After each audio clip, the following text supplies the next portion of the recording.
Well, that day started pretty much like any normal day. Got up in the morning. I had had a slight headache the night before, and I took some Tylenol and thought, geez, I woke up the next day, I was fine.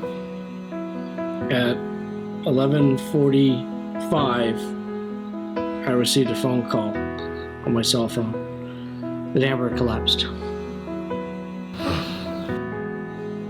I didn't know what was wrong at first. That's when I heard the diagnosis of a brain aneurysm. They rushed her into surgery,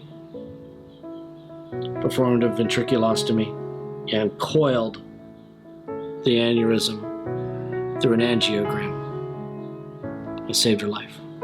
The physical therapy team, when I finally was coming to and realizing what was going on, they got me out of bed, and it was like my first steps, and it was like such an accomplishment. The minute they stood her up, I said, "You need to step aside."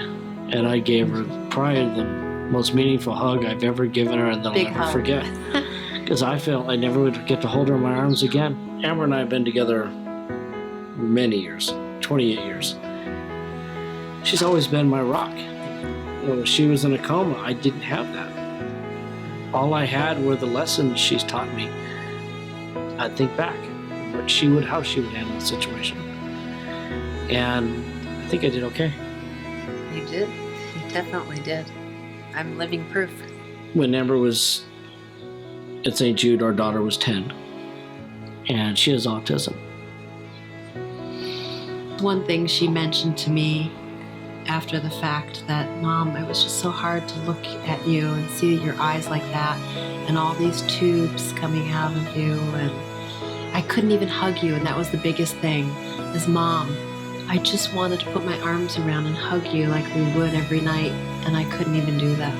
The nurses were so supportive, but yet listened to what my input was.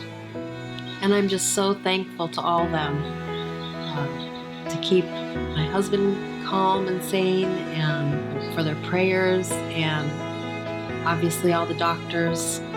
St. Jude has the staff, has the plan, the talent to save lives. St. Jude is responsible for the two biggest miracles of my life. 11 years ago, our daughter was born at St. Jude. And never would have thought that my wife would have been saved there. I was so grateful.